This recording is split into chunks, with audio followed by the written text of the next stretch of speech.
Okay, good afternoon to this not 2 session long lecture, but rather like 1 1/4 or something like that. Like 3 times 3, 35 minutes or so. And what I'm going to talk to you about today is the rest of the software engineering or software development lifecycle. In the course so far, and taking into account the previous course as well, the project course. So in the project course, we talked about requirements engineering. We did a workshop on that as well. So analyze the requirements, specify them, list them, etc. We've done a workshop on designing the architecture and stuff. Actually creating some form of design specific or technical specification that then led to some form of diagrams and so on. So that is something we covered in the workshop and something we practiced in the workshop and something that was taught in the project course. The second phase, implementation integration. You've done some part in that in your assignments, but I'm also going to cover some tactics and a little bit about coding standards and so on today. But we also talked about like the whole quality attributes and design patterns. I've had video lectures on that. So to help you a little bit with the implementation part, the integration part, you have a little bit of that in your assignment 4, where you finalize or when you do the change request, feature request in your assignments. I've talked a little bit about documentation, how to document architecture. When you reverse engineered the architecture in assignment 1, you had to document a little bit. It's something that we also talked about during the requirement specification part. But I'm also going to cover a little bit today on how to write comments and typical standards, very practical tips for that. Quality analysis has been done a little bit in the quality attributes and how to evaluate your code. We also have the metrics as well, like how do you measure whether you developed good code, whether you met the requirements, basically, that the customer has for you. And today I'm also going to cover the whole deployment, what to think about, what to put in your package when you ship it, how to maintain, some thoughts about that, a little bit about configuration management, and so on. So after this lecture, and together with the previous course, we've covered the entire software development process. So then you're like complete software engineers. That's the aim anyways, and that's the whole idea of letting this course build upon the previous works, just basically covering the entire development process. Note that this picture is something I ripped from Google, from page somewhere. So it's not just me who put it up there. It's actually, the typical standard for it. So this is what it looks like, the software development process. And, I see some faces. Okay, I painted myself in a corner. Anyways, okay, let's get this show on the road and get on with this lecture. So in this lecture, I'm going to start with some parts of implementation or implementing code, some coding standards and how to write comments and so on. I'm going to talk a little bit about debugging. And you can tell me what you usually use for debugging, and I can tell you what I usually use for debugging and see what that leads. Going to talk a little bit about deployment mobility, maintenance, and then configuration management. Configuration management is basically how you use, like you've been using it. GitHub is a way of using it, configuration management. But I'll talk you through a little bit about what the way you think and how you version things, how you tag things and so on. Okay. So starting with implementing an architecture. So we've talked a lot about creating these abstract models, right? So we talked about UML diagrams, we talked about creating functional requirements, but that is not code, right? So that is very abstract. It's not very detailed. So basically, with this section of this lecture, I would like to just reason or discuss a little bit how do you actually go from that very abstract model to code? How do you realize an architecture or specification?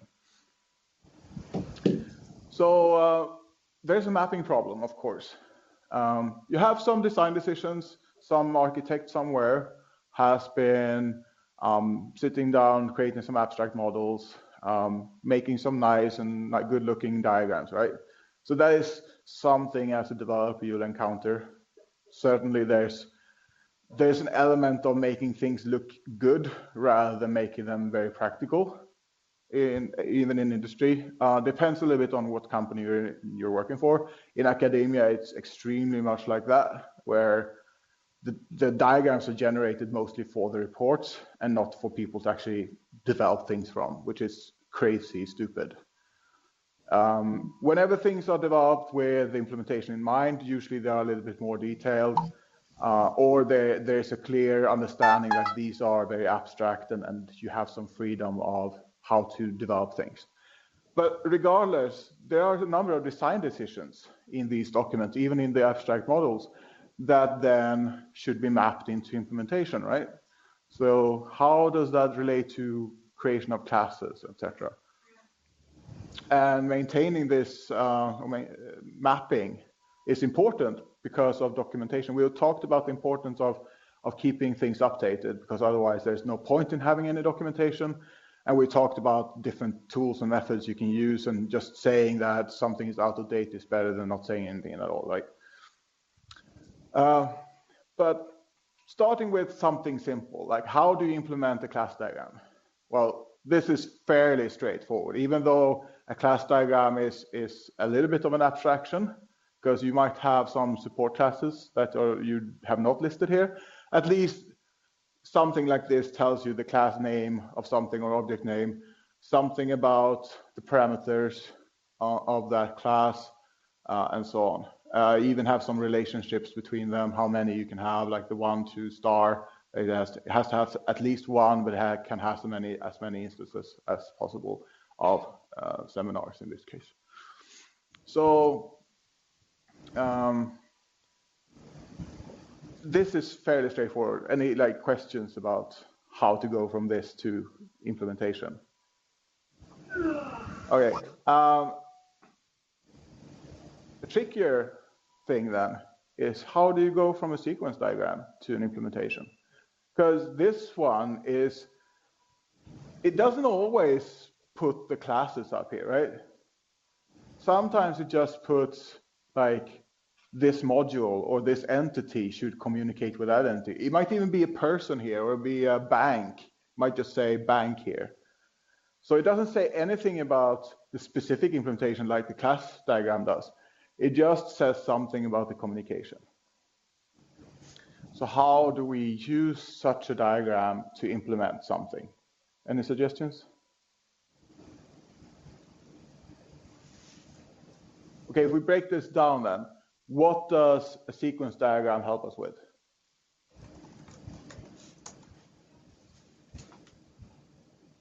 Yep. Visualize the execution flow, absolutely. And it visualizes the relationships as well, right? How things fit together and what happens when. It shows you a little bit about the communication flow, execution flow. So it does help you understand which entities or what part of your code needs to know about another part or another module. So it describes the relationships. It also helps you when you start thinking about threading things. Are we going to have racing conditions based on like the communication flow? Whenever you do parallelism, you can start looking at the sequence diagrams to see whether it's going to be feasible, whether you have something you need to consider and make sure that you actually avoid certain problems that come with parallelism and so on. So it does not necessarily specify exactly how you should implement things, but it does help you sort out the communication and avoid certain problems that come with communication and relationships. Okay. how do we implement the state chart? Well, if it's a very clear state chart, like the TCP connection that I gave as an example in my video lectures for design patterns, there's a state pattern. So in that particular sense, it's very easy. You can use the state pattern, and then you can implement them as explicit entities and switch between states. But whenever it's not that simple, whenever you're not using the state pattern, maybe the state chart itself is on a more abstract level, which is quite often the case. How do we use that? What purpose does the state diagram serve? What does it help us with?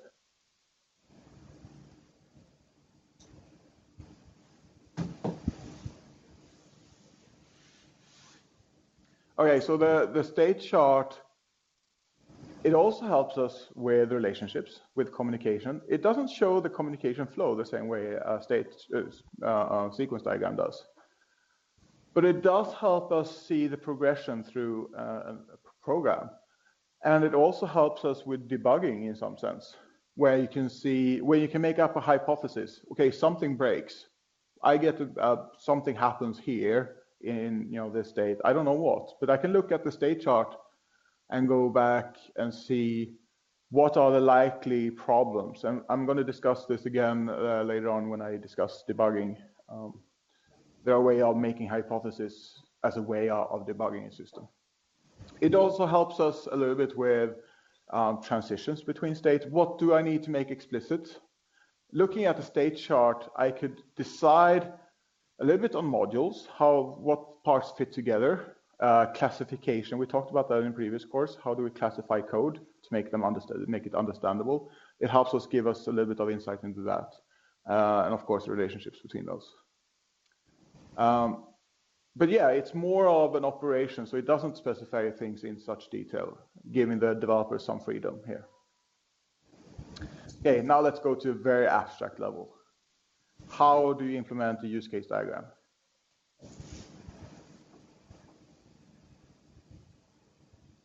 So the use case diagram, it describes function, right?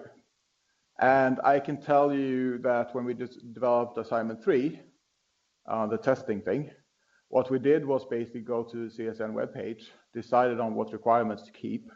We listed those, and I gave those requirements to the developers who sat next to me and said, develop this.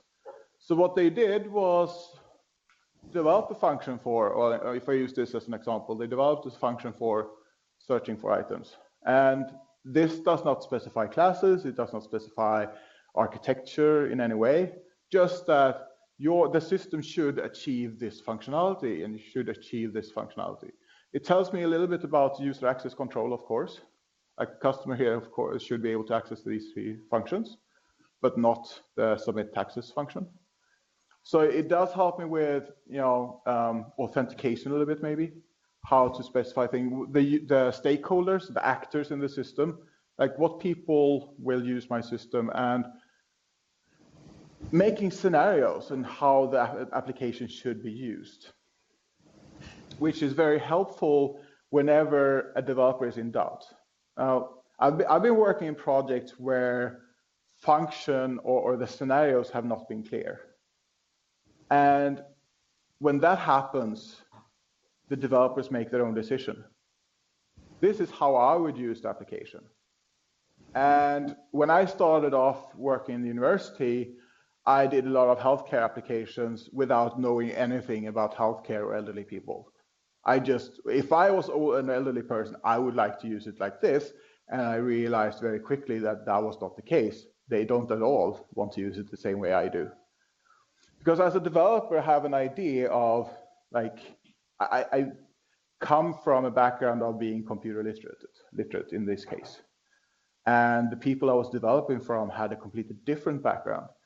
So being non-specific means that you risk ending up with features and functions that the target audience, that the stakeholder cannot use or find confusing. So these use case diagrams help decide the style in which you implement something. And if these as well are complemented with descriptive scenarios, or storyboards or something like that. It also helps specify things. I've been working on developing web pages quite a lot in the past. And if people give me a drawing of this is what I want it to look like, it's so much easier for me to develop that web page than if they just tell me I want these functions.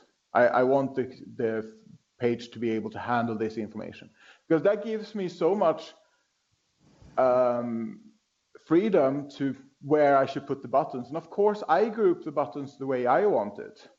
And then I have to move it around, because once they see the finished prototype that I show them, they come with the feedback saying, oh no, but that button should be in that category or something like that. The members function should be in the About Us list or something like that. And it's very, very, very annoying to have to redevelop something because the specification wasn't clear. So that's what we use these use case diagrams for. Give some context in how it should be used. But typically, these would be complemented with stories and storyboards and all those things, or even just pictures of things.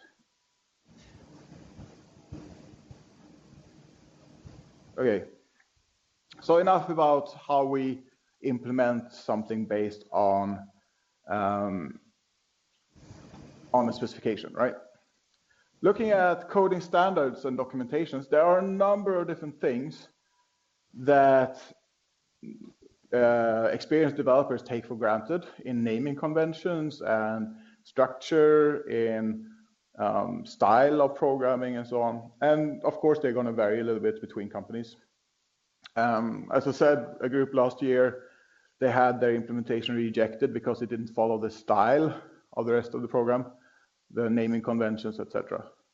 So it is important, and it is important for the purpose of classification, of recognizability. Like, I recognize this code because it's the same as over there. It's the same style, and it helps readability, right? So I'm just going to go through some of the basic ones, and some of you find these very, you already know them perhaps. Okay, so concatenated words. They are very common, and this is typically for variable names when you have lowercase to start with. In this case, you have a humpback or camel hump L, just to concatenate the words. It's frequently used.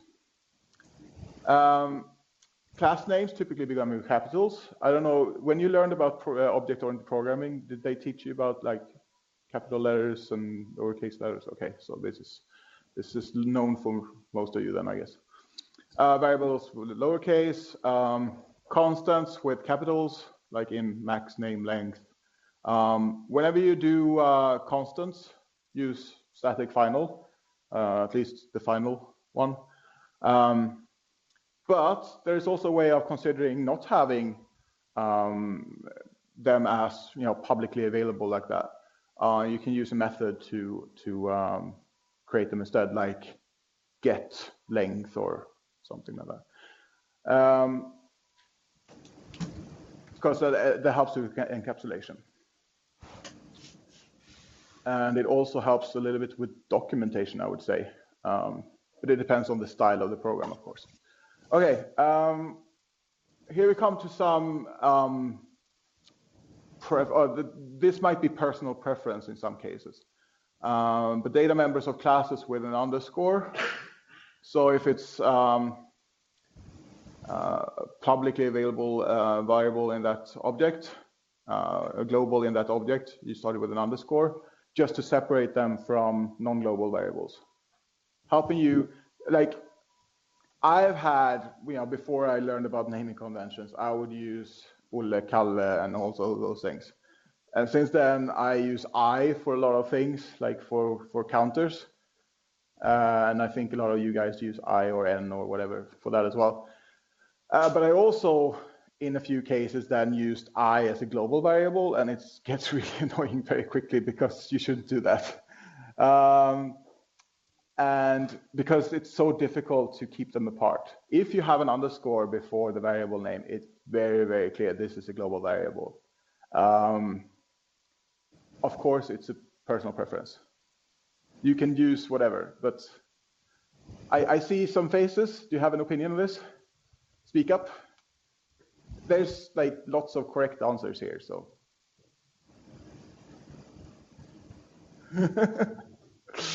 Okay, you are allowed to disagree. It's perfectly fine.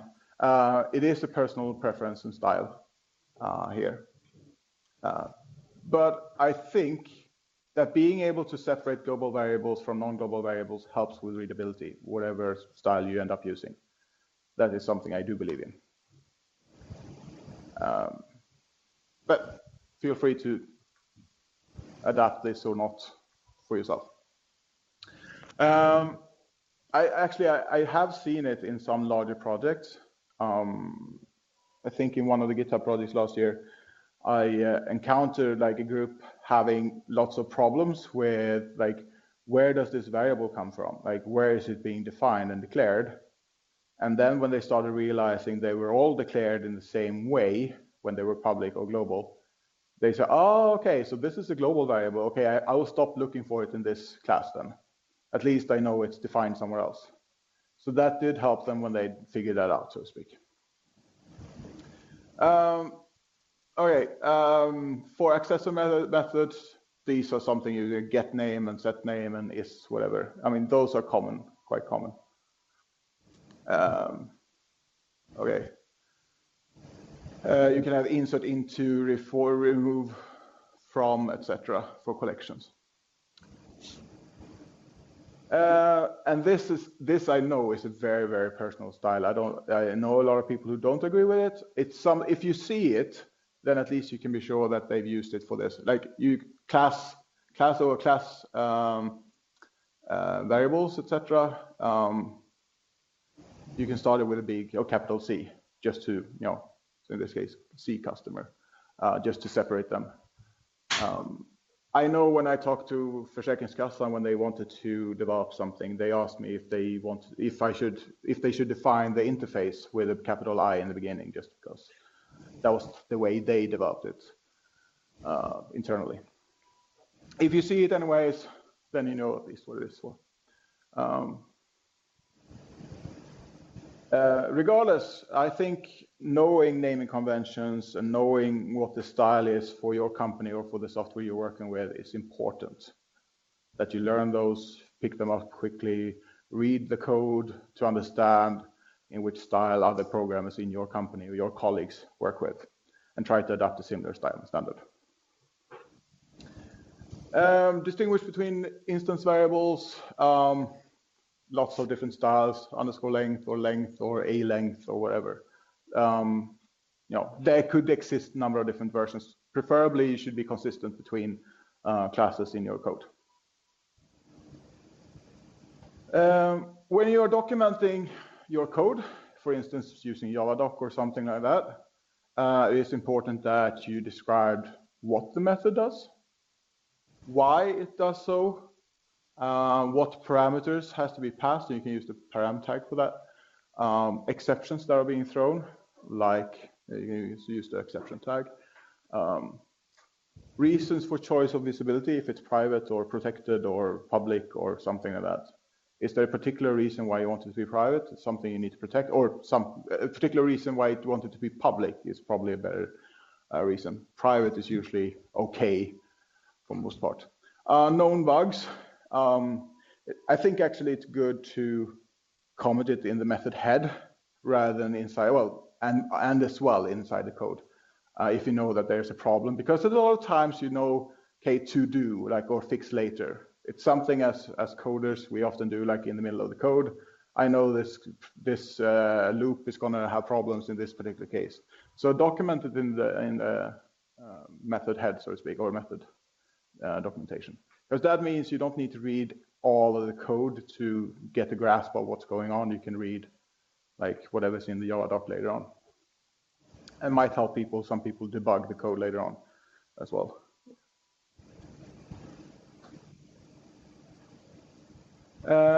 For test descriptions,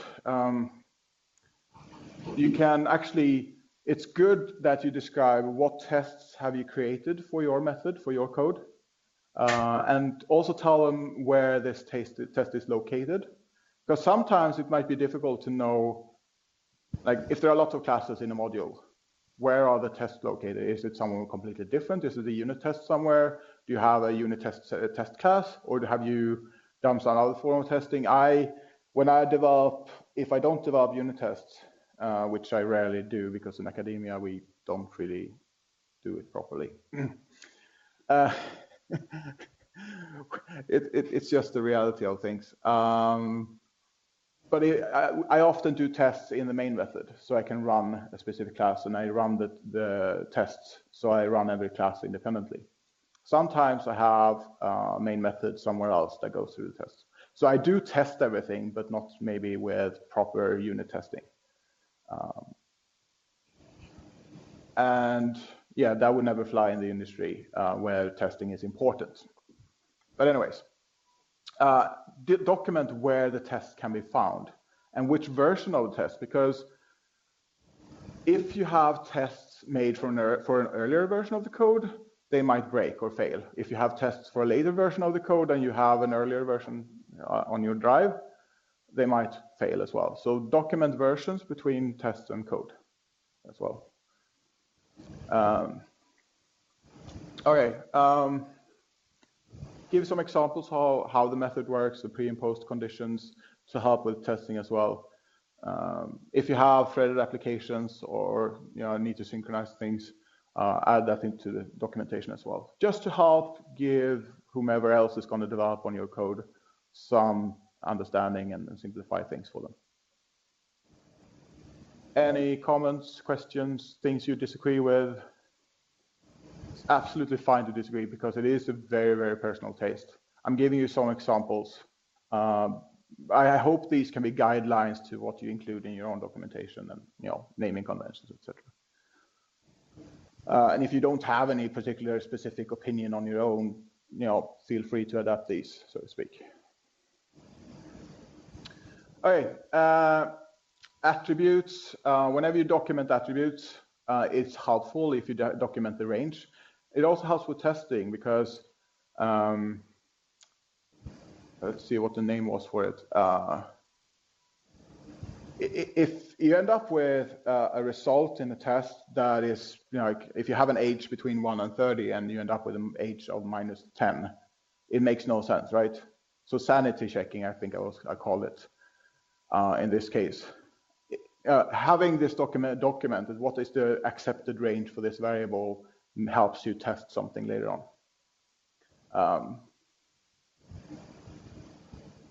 And there are also, of course, recommendations when it comes to initializing attributes and so on. So there is a recommendation where all variables should be initialized. Of course, you can define a variable without an initialization, which might mean you end up with null pointer exceptions unless it's a primitive variable. It's good to have a default value, I believe. It helps with understanding what you expect in that variable. It helps with avoiding certain problems, etc. as well. So whenever you have an attribute value for like float, you define it to 0, slice it to 0.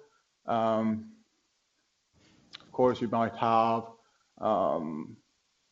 you can use in a constructor, you can of course define it to something as well, but here you set default values for, like in this case, Edward and Jones, just to have something. You can have empty strings there as well if you don't want to like have a default value that is specific names, but initialize it to something rather than just have a null pointer. I think that's good. You can even have like not defined or not defined just to, if there's a printout at some point and it says not defined or not available or whatever, it does help you understand what went wrong rather than having a null pointer exception, because null pointer exceptions are less descriptive. I've said, of course, you get a stack print and all those things. I think if you see the like text or whatever, it's a personal taste again. Okay, for object initialization, instead of having attribute values, you could of course as well create a static, get method to encapsulate that a bit. If you don't want to like release or in the documentation, because let's see, if this is an attribute, you will actually state the default values in the attribute, so to speak. If you don't want to do that, you can actually create a method for it where you have some default values. It might help you make your documentation look nicer. It's an alternative anyways. Any questions about these coding standards or recommendations, comments? Am I all way out, or do you think you agree with most of it? Yeah. Good. Was it new to any of you? Some of it? You all know this. Okay, so you got a repetition. Good. This is an answer I can always be happy with, regardless of what you say. Perfect. Okay, debugging. So debugging is kind of an art, right? There are lots of different ways of doing it. And it's based to a great extent on how you test things and what kind of functions or features there are and how you debug those and so on. Knowing the state chart and so on might help you with the debugging as well. As for testing, we covered this a little bit. You test the requirements, you test the functions. So knowing the functional requirements does help. So you create a test plan, and I've said this before, and I know a lot of people in this industry keep saying this, that you develop the test cases before you develop the code. I'm not sure everyone practices this. I think some people do it iteratively, recursively, iteratively along the way when they develop the code. I'm not sure if one way is a lot better than the other. I think it's important that you have a test plan regardless, that you make the test cases to make sure that you cover all the features and functions that you are supposed to. So debugging, matching the symptoms with a specific cause, dependencies and so on between actual outcomes and expected and so on. The problem with debugging is the problem might not be where you expect it to be, and you've probably encountered this several cases or several times where I certainly do. I look at the stack print of something and I was like, okay, it's certainly not here because this is being referenced from somewhere else. And I start going back until I realized I'm in like the legacy code, or I'm in the, a default class or a package that I know should work. They should not have problems with this. So obviously the fault is still at my end in my code, but that's not where the problem originated. So where is it? So how do I find it? So there are a lot of different methods and techniques you can use to find these, and I will go through a few in a moment. There might also be problems where they might disappear temporarily. I had a funny problem with my computer some years ago. It was a hardware problem, but still debugging this was difficult because it worked fine, but it worked fine, and I was able to reboot it, but when it was turned off and I did a cold start, it would require me to restart it 3 times for it to start up, which was interesting. But when it was running like fine for weeks. And I didn't realize what the problem was until I gave my old computer away to my brother. And the problem persisted, and then suddenly he couldn't start it at all. And he sent it to some repair shop and stuff like that, and then they couldn't find it either. And then we realized, okay, let's do some debugging on this, and we changed parts, and eventually we came to the power supply, and the power supply basically delivered too few voltages or whatever. So when we changed that, everything worked perfectly. But this problem, again, in my case, because my computer is up 24/7, 365 days a year, I never do a cold start. I rarely encountered that problem because it was always up and running. But my brother turned it off all the time. So of course he encountered it all the time instead. So anyways, these problems are annoying. And in code, it's even worse because it's so difficult to replicate that problem, especially if you don't know what causes it. In my case, when the hardware, I knew it was when it was a cold start. And then from there, I could reason, okay, what components are being affected by being cold?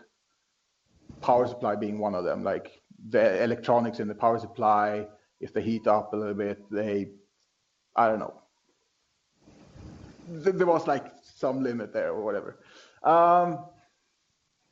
But in software, it's so difficult to find these things sometimes. And having a good idea of like the communication, the state charts, all those things, or the sequence diagrams where communication goes and so on, it can help you with figuring out like what are the likely candidates. And some symptoms are actually non-errors. It might be, it might be just mistakes, simple mistakes, or the computer is doing it correctly, only there was a wrong way of thinking when it was implemented and so on. It might not be that easy to detect either. I certainly had that problem with big endian and little endian when I did a Bluetooth service discovery protocol, which used, well, either or, but it was the wrong one basically, and I had weird problems. Which was a non-error, basically. I just hadn't thought about it. It was so difficult to find out until I started doing lots of printouts. Yeah, and then human error is probably the most common one. Timing problems might be another thing when you do parallelism, threaded applications, and so on. If you've done your code correctly, that shouldn't be a problem, but they can still occur, of course. And of course, that is can be very difficult to reproduce as well when it's threaded application, because you actually need to run the software, or it's difficult to simulate sometimes.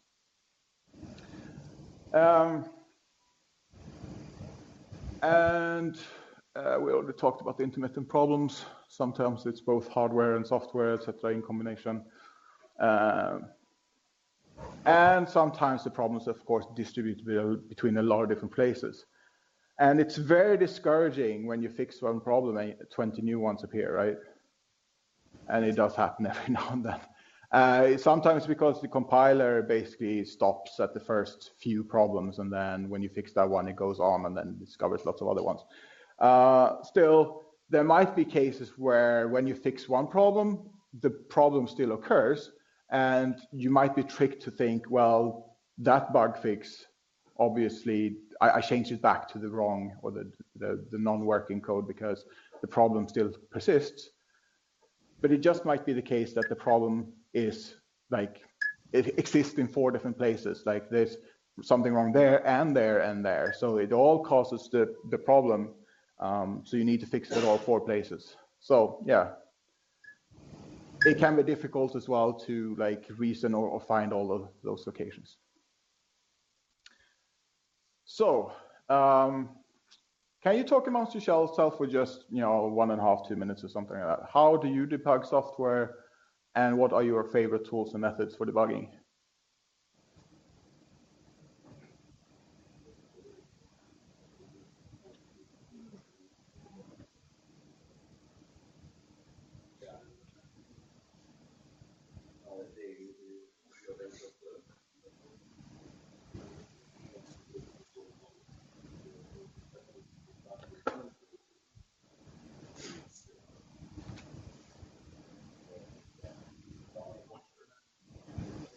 Well, apparently we have to discuss.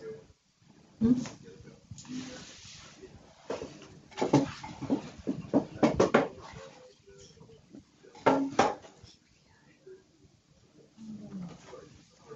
do you think about how to do yours?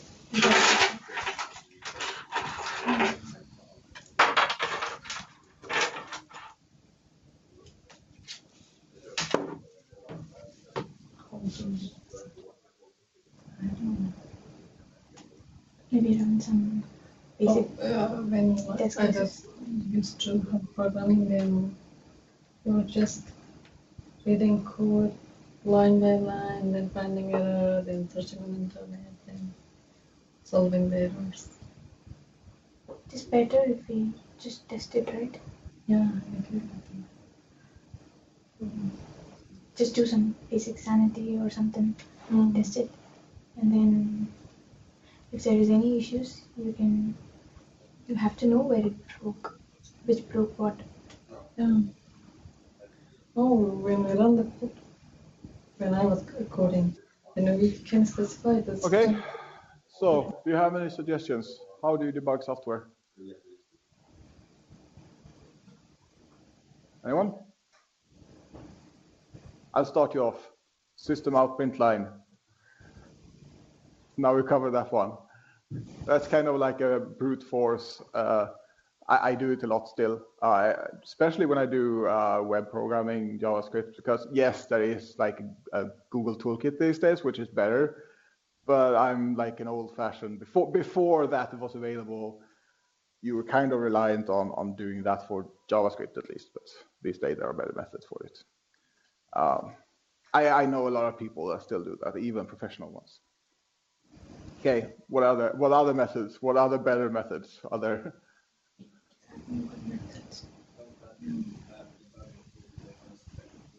Yep. So absolutely. So yeah, some tools, IEDs like Eclipse, have debugging features where you can do breakpoints, you can do variable checking, you can do step-by-step instructions. You can do watch points where you expect certain values, so you can like stop whenever it reaches this whatever, which helps you like if you know at what value something breaks, you can like, okay, whenever I get this value, stop, and then you can do step-by-step instructions from there. So if you know your code, you can just much easier just what happened to get to that point. And once you have a stop point, you can look at all the variables passed in your code and see, okay, what led up to this problem, and you can start looking at specific ones, so to speak, sometimes. There are some other methods as well. I will go through them as well, which are more, I suppose, theoretical in a sense. Any specific tools, methods that you use? Like any, you already said like IED in general. Of course, I know a lot of people use Eclipse because it's flexible for lots of different programming languages. If you do Java, NetBeans is quite popular as well.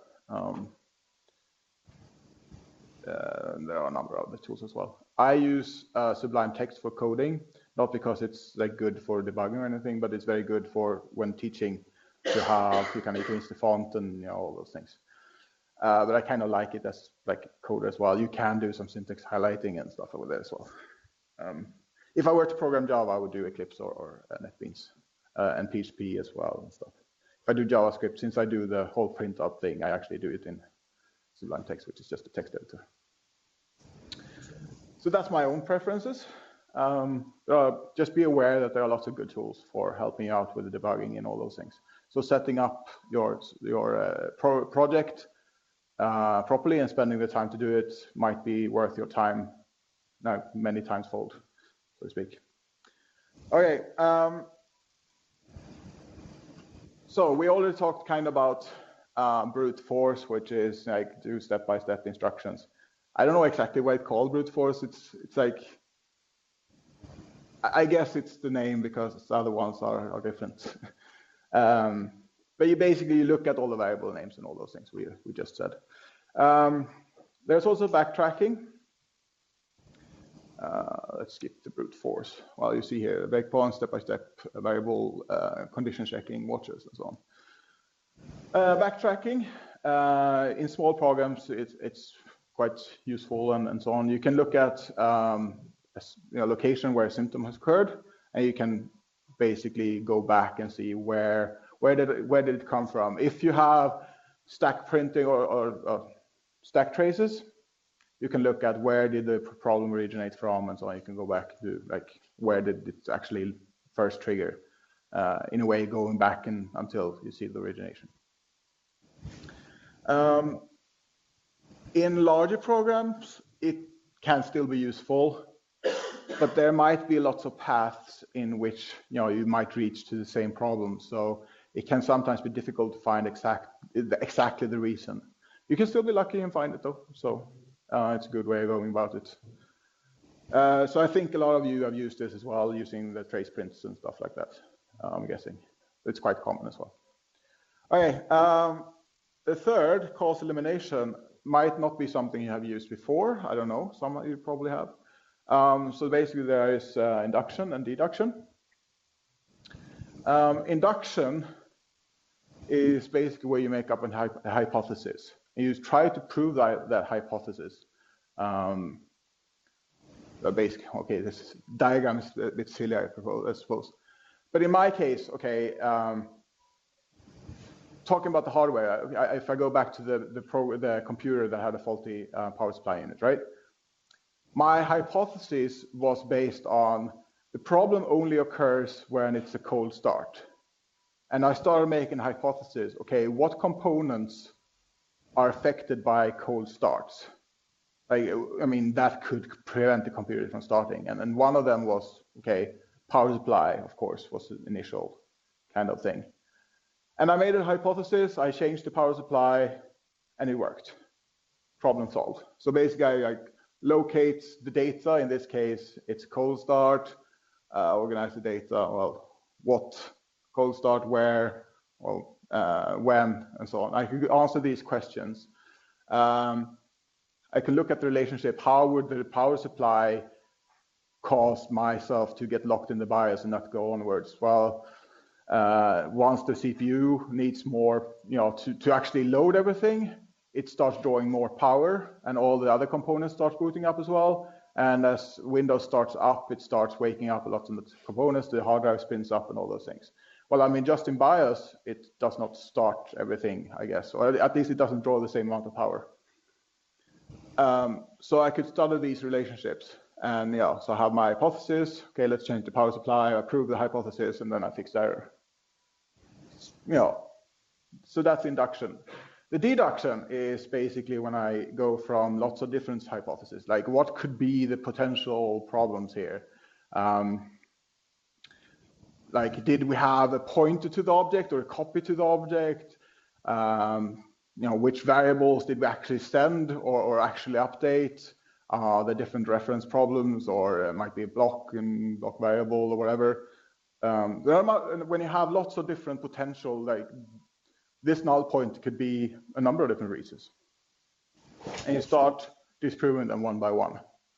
Okay, so we know it's been assigned a value at some point, like at least the variable I'm expecting to use, or the object I'm expected to use, was assigned a default value. Okay, so that couldn't be a null pointer then. Did I make a copy at some point, or try to make a copy at some point? If then I can start finding, okay, so that one was not initialized or something like that. So anyways, you start eliminating different hypotheses until you end up with just the one. And hopefully that's the problem then. So they are very related, the induction and deduction. So that's cause elimination for you. Does that make sense? So it's about knowing your software. If you're the programmer of your code, and if you know the code at least, you can start making these hypotheses, and you can start reasoning. And I think this is very good for larger softwares when you just see the problem. You see it's like it's there on the screen. You have no idea where in the code it might happen. Like you just know, okay, somewhere, some place in my module or whatever, there is a fault, and you can start making hypotheses, and you can start finding out, like limit yourself, or at least find somewhere, some area to start looking. You might combine these with other tools as well, like start making breakpoints in likely places, so to speak. Okay.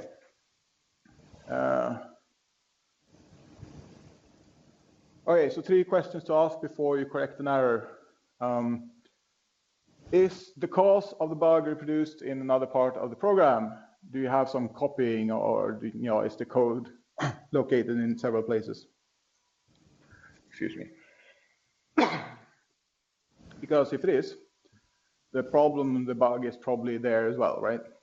Typically, if you have a database access somewhere and whatever, it's typically located in several places. So you want to fix them all, or maybe even refactor the code so they don't exist in one place, so you only need to fix it once. What next bug might be introduced if I fix this current one? If I fix the one I'm here, if there are other code relying on the results from here, will that break then? So that might happen if you have very strong dependencies, if you have very strong coupling between classes, for instance. You might end up with a problem if you have inheritance. Does this affect the behavior of the child? If I fix the problem here, have they made poor programming somewhere else or done special cases that will break them as well? So that's something to consider. And what could have been done to prevent this bug in the first place? And that is partly to learn how to avoid it next time, and to find, okay, maybe we did some poor reasoning when we designed this code or this architecture, and we've done the same somewhere else. Maybe we should go there and see if there's a bug there as well. And it helps you with the quality assurance to make sure that you have good quality throughout your software or system. It also helps you from avoiding the same problem in future programs, right? So spend a little bit of time of reasoning. If there's a problem that is commonly reoccurring, it's probably because either someone is misunderstanding how things work, or you have a error or wrongful way of implementing or designing things in the first place, and then you need to update this behavior. Okay, let's continue with the deployment. Okay, so we've covered some coding standards or recommendations, some debugging, we've covered testing in the past. Now, how many of you have deployed some software for people to use? Okay. Did you find it difficult? Pardon? Yes.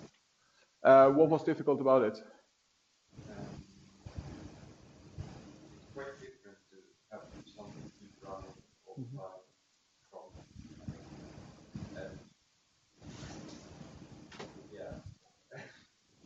Yeah, so I'll repeat in the microphone. It's difficult to have something running for a long time. It's quite different to have something running for a long time than. And the development environment was not the same as the deployment environment. So. Right, so the development environment was not the same as the deployment environment. Okay, so that makes a difference as well with testing and stuff like that, right? Yeah.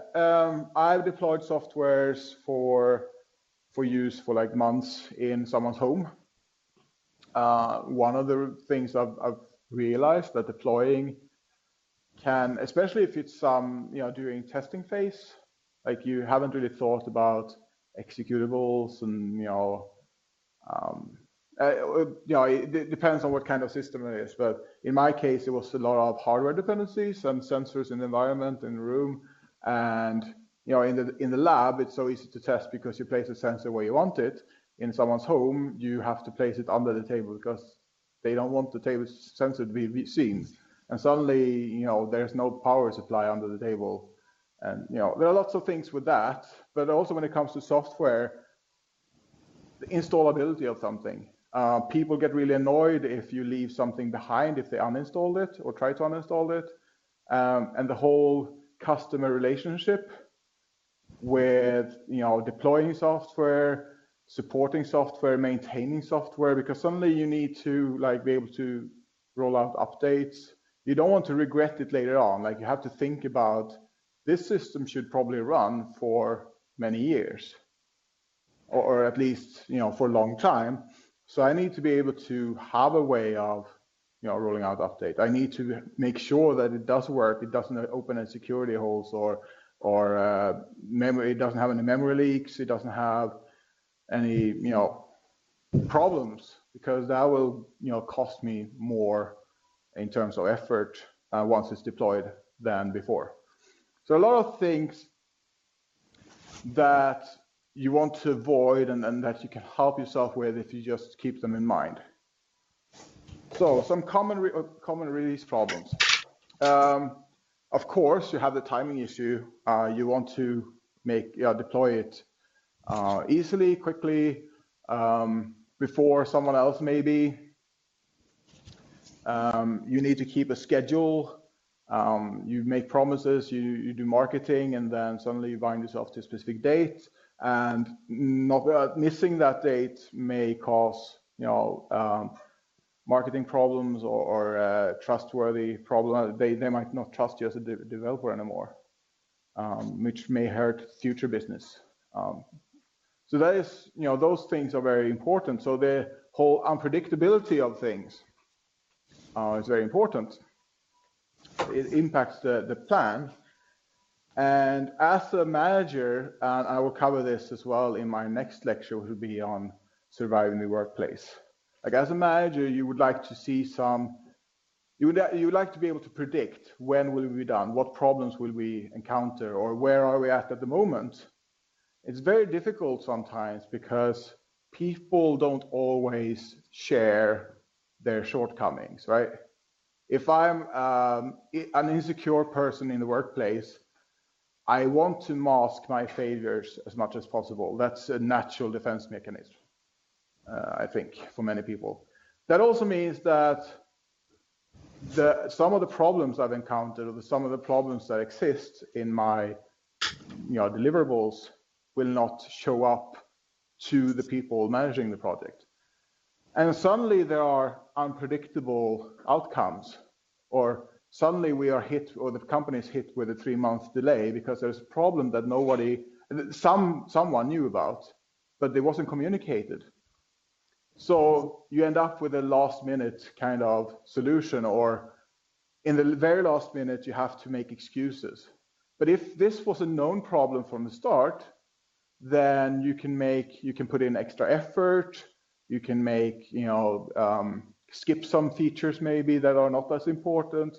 You can make plans to circumvent the problem if you have the time. But if it's revealed in the very end, it's very difficult to make any good solutions for it. So the whole unpredictability is a big issue when it comes to deployment and releases and so on. And of course, this involves poor quality. If some parts are not working as well as some others, of course, that affects the support. You need to employ more people to support the system and handle customer complaints. And of course, you would like to avoid that because hiring support is costly as well. Maybe, and this is more common than you might think, that you develop something that nobody actually wants anymore. If it took too much time, nobody cares about that feature anymore, or that application itself. Because there might be other technology that's better, or people have realized they don't need it anymore, and so on. And sometimes you have contents that come in that you hadn't expected, or you deliver contents that weren't in the plans, and it just affects the integrity of everything. Maybe sometimes it's uncontrolled, which of course impacts reliability. And here is what configuration management and I'll come into that later on, but version management and all those things. And following the specification comes into play and all those things.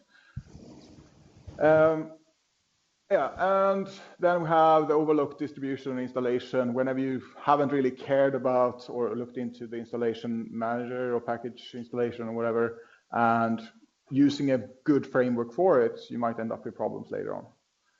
So yeah, build upon existing solutions that you know are good. That is, of course, a good recommendation.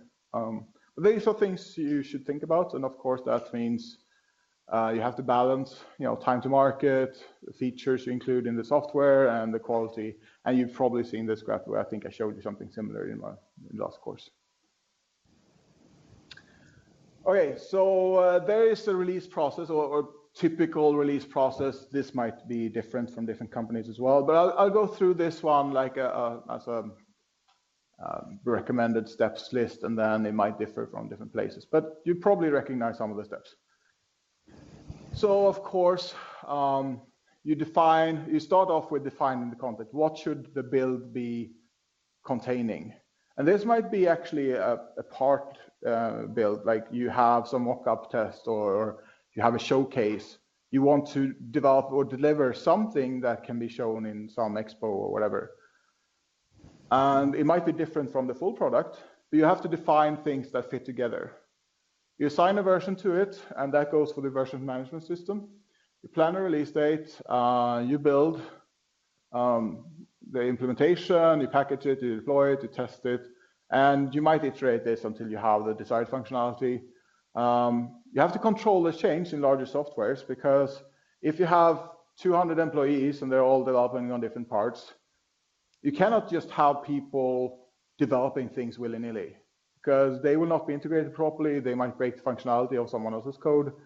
They might break the features and break the interface that someone spent a lot of time designing. And suddenly you end up with a software that people don't want, or it breaks the functionality of it, or it becomes buggy. So in larger softwares, there's going to be a very formal process in making change of things. I'll show you an example of one of those forms, how they can look like. In smaller, if you have a small team, you can just, hey, what do you think about this feature? That sounds good. Okay, let's add it. It's much more flexible if you have agile team in smaller groups. But in larger softwares, it's not always an option. And of course, then you assess, are we ready to deploy and deliver, and then we release the software. And this is going to be, iterative, depending on what stage you're at. Okay, I'm going to go through each of these very quickly, 1 to 10, and just briefly state something that is included in each of these steps. So for defining the content, of course, you have a concept called golden builds, which is just before the release. Golden candidate, you might have heard of that. Do you have documentation for this? Have you included like how-to files or documentation on how to install and run and so on? Training materials, perhaps, tutorials or whatever. Have you done marketing properly? Do you have all the internal documents in place? Have you notified the customers about the release and so on? Do you have the release notes? What's different from the previous version and so on? So there are a number of different things that goes into content that isn't only software, but that are complementary to the software. In order to do this, you can do a priority list, and this is very similar to the requirements, the risk value list that you did in the previous course. But basically, you have some requirements. Okay, it would be nice to have this feature, this is a minor feature. It'd be nice to have, and so on. You can assign a priority, which helps you develop like some understanding on what should be in this next version. Do we prioritize? Do we skip some things? Because often you have to skip features. That's just the reality of things. Okay, second part here, assign a version. So this has to do with your versioning, numbering, and in Git you have versioning, in SVN or CVS you have versioning as well. Of course, there are some recommendation or some, I wouldn't say standards, but some way of numbering things. And of course, they vary a little bit, but at least look at them as some form of instructions on how it could be done. So you could have minor or major, minor, patch, and fix as numbering. So you can have 1.1, 0.2.1, or you can have a major and then feature and then patch. You can have.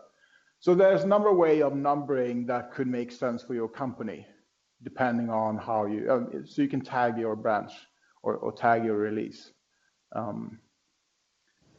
And of course, they're going to vary between companies, but there are a number of interpretations that you can look into, that you can ask a company about when you tag something. Okay, so for planning your release, you have to look at the dependencies, the things that you have changed. Have you changed any dependencies or Are everything still correct? Are the customers still committed to buying? If they're not, then maybe you should just delay it or not release it at all, because releasing things costs money as well. So if you don't have a buyer, then there's no point in releasing it. Do you have a good business plan, revenue, income, or is this a solid thing? You have to, before you start implementing, preferably, you should have like a good strategy for making money on things as well. Do you have enough resources available to create the software within the time and with the budget? Do you have the people, the environment to work in, all those things? And you should not introduce too much change at once, because whenever you make a change, you also have the risk of introducing more problems and then having customers be alienated and so on. There are cases, of course, when you have major releases where it's okay to have a little bit more change.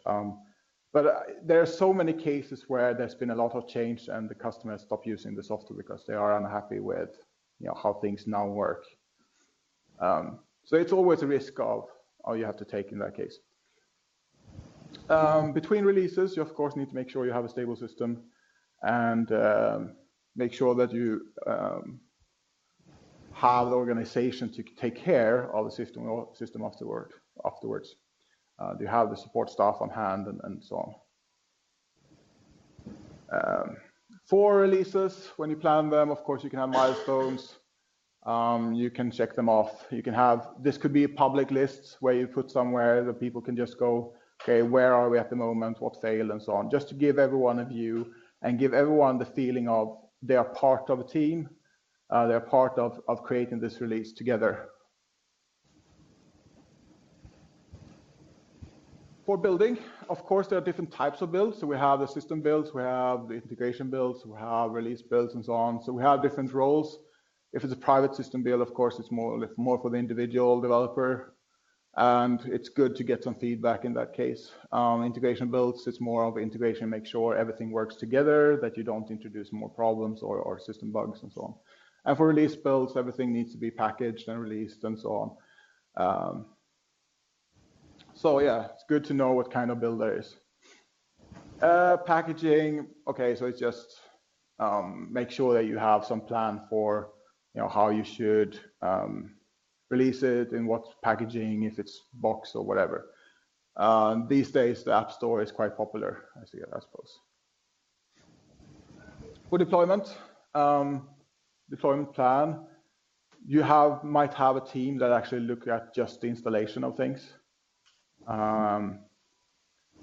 And you might have a contact list of people to contact whenever if the customers encounter problems, or it depends on what kind of software it is. If it is a tailored software for a specific company, there might be closer connection between support and the customer. But if it's a large-scale software that is going to be used in the millions, there might be support lines that you have to hire and so on for deployments. Testing, we already covered test plans and so on quite a lot, so let's just skip that one.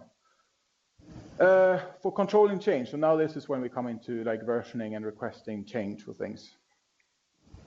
I'm going to actually, I thought I had, okay, never mind.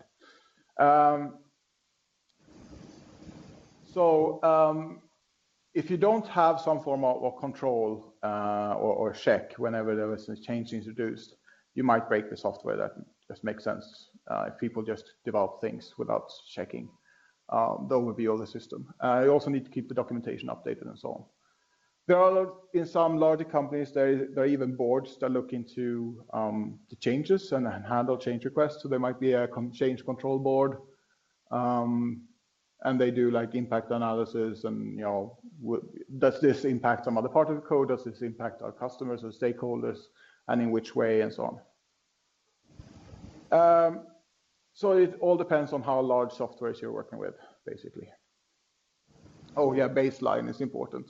Baseline scope and requirements and design. I'm going to get back to that when I talk about versioning control in a moment. Okay, to look at readiness, you define the deliverables, You have the must-have versus the nice-to-have, so you prioritize your features.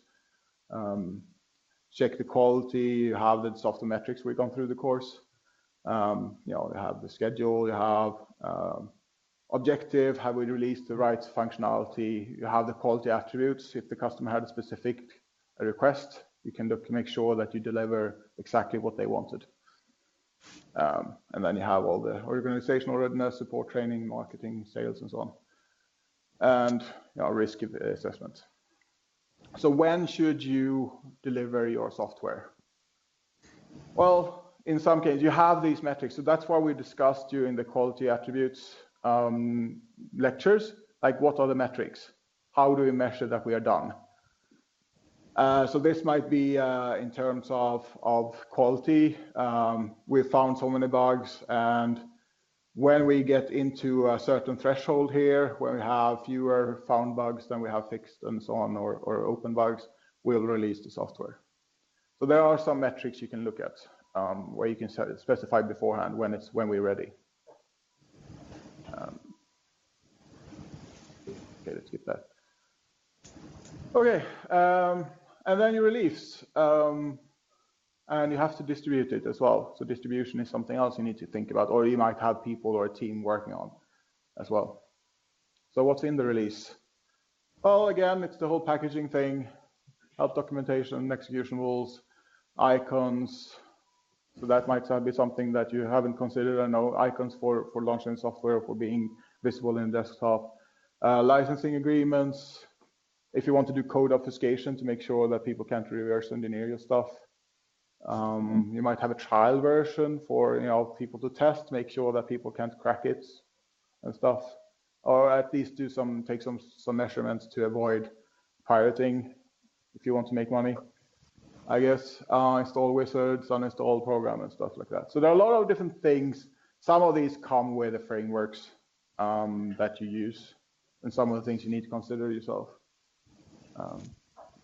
And you might actually have other developers working on, or other teams, depending on how large a company is. But if you're a small company, if you are like 1 out of 3 developers, maybe someone actually needs to create an icon for your software, which is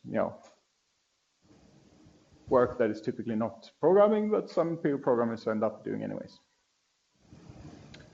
Any comments, questions, feedback on the whole deployment thing?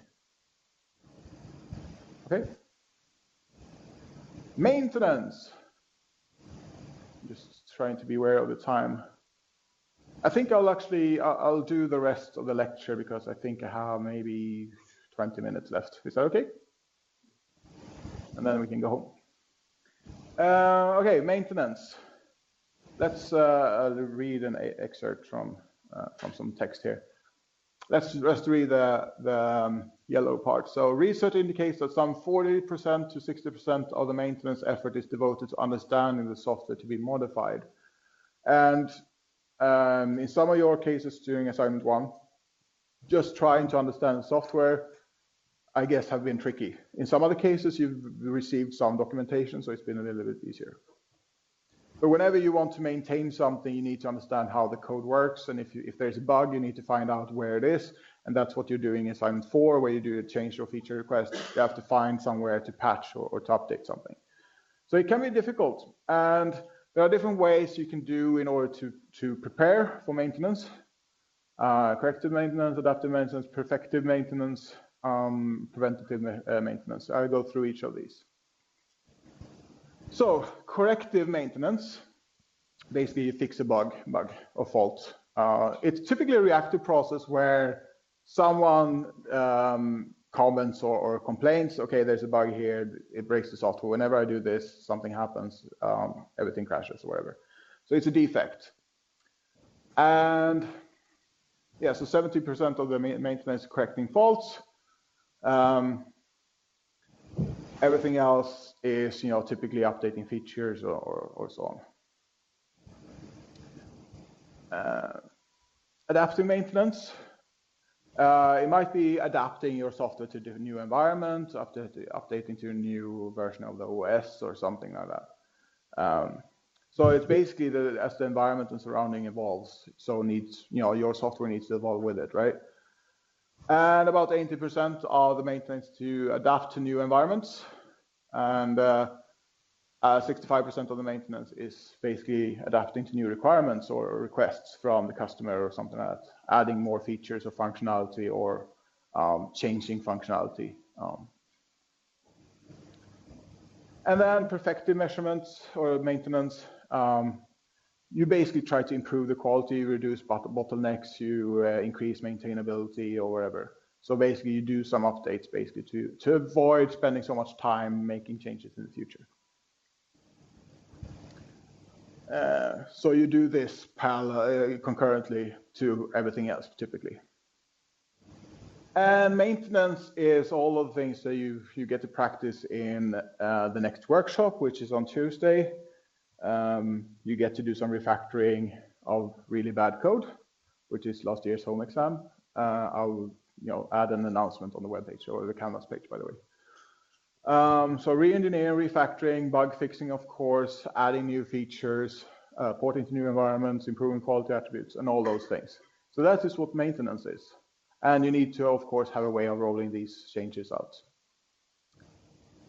Okay, and the last part of my lecture, configuration management. And I probably don't need to spend so much time on it because you've already used GitHub. How many people of you are familiar with SVN and done a bit of that? Okay, so most of you done it probably in project courses and stuff like that. So I'll just go through fairly quickly the motivational and thinking about this, because I don't know if anyone went through that with you, only how it works, right? Some of you might have guessed anyways, like purpose and things, but okay, so yeah, design changes affect the code. Let's skip that slide. Yeah. Okay, so you have a program that works, or it might not work, or there might be working parts, and you have previously fixed the bug, but it reappears. So what's the problem? Well, if you don't have proper versioning or proper configuration management, someone might be working on an old piece of code, right? So that is the way it happened in the past before we had CVS or SVN or any of those. So people will be working on different versions, and someone suddenly commits an old version with some extra features on it, and they reintroduce the bug that was previously fixed. So we want to avoid things like that, right? So without control, if you have simultaneous updates, people working on different versions, that's always bad, right? And you have some shared code, some common code, some different versions of it. It leads up to being a massive amount of extra work trying to merge these versions together. So that's what configuration management and versioning control helps you with. It will show you what's different from the previous version. It will make sure that you have the latest version before then. It will prevent you from doing some alterations and so on when you have an too old version and stuff like that sometimes. So okay, so to control the system, what is my current software configuration?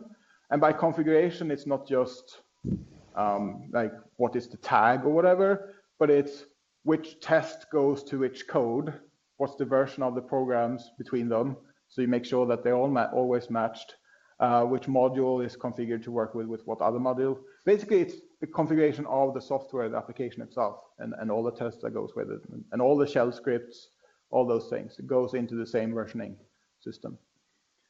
So what's the status? How do I control the changes and so on? What changes have been made? Do anything that I change now affect anything else in my software? And yeah, what test goes into together? So basically, it's a process. Whenever there's a larger system, there is kind of this approval process, and you have the baseline and everything like that. If you have smaller softwares, it's much easier. You basically commit your stuff and rely that everyone else keeps an updated version of the code. But in larger software, you have some form of requirements. You update your specification, you develop things, you update the baseline, you validate the baseline. Does it actually work? You have an integration test, and you have a deployment test, and all those things. If it works, then you add it to the new baseline. If it doesn't, you have to authorize some change, implement the change, validate change, approve the change, and then you go through until you actually add it to the baseline, and everything is, that's the new version of the product. This is what a request form could look like. They are very, very formal when they are larger softwares. You can imagine this being a lot of paperwork and why there's a need for a change request board if you're going to handle lots of these forms and stuff like that. So it just might be change ID, item ID, and then you go through and look at all the parts of the code that is being affected and so on, and the test plan and so on. A rollback plan is in case of it doesn't work and so on. So yeah, this is just an example, of course. It's going to look differently from company to company. So configuration control is slightly different from version management, but they are, of course, using similar tools. Configuration control is basically, there's one copy of the code, one baseline, and you make sure that that one works. So it's not, and changes to this baseline must be approved. So versioning confusion, and I'm not sure if you encountered this. This was a common problem, say, 15 years ago. I remember actually encountering this problem with lots of the developers that I worked with. Even though CVS was available at the time, people didn't really use them as readily. So the user interface crashes when I press this button, and you had fixed it previously, and people just used the wrong version. They hadn't rolled out the right version. But you told me you added this feature. I don't see it. That was another comment I got once. There's an interface mismatch between these components. Yeah, but you're using an old version and the interface is updated. And so these are problems I've seen and heard in the past. If you encounter these again, tell them to use the latest version basically and use proper version management. For versioning, I think a lot of people of you already know all this, but you have like a main branch or a trunk or a master. In Git it's called master that goes through. There are stable versions. You have the baseline or labels or tags that are approved versions that should work. You have all the revisions along the way. The different branches you have. When you checked out a version of your code, you created a branch, right, in your GitHub project, and that is something you work on parallel, and hopefully you get it approved and introduced into the baseline. And and that is called a merge. So it's fairly simple.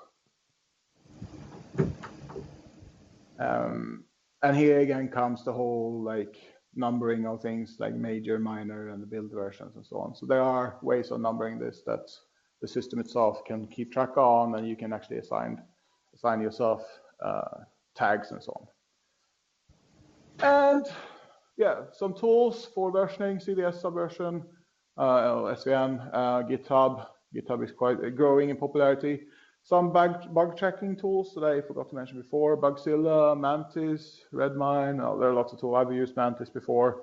It's a good way of basically tracking what bugs are there, and then checking them off whether you completed them and stuff like that. And that sums up the software development process. Any questions? Okay. No lecture on Friday, because that was supposed to be, I had that last Friday. We have a workshop on Tuesday in Skellefteå. I'm going to come to you on Monday. And you're welcome to come to me on Tuesday, and we can have a workshop here. And the lecture next Wednesday also canceled because it was a reserved lecture.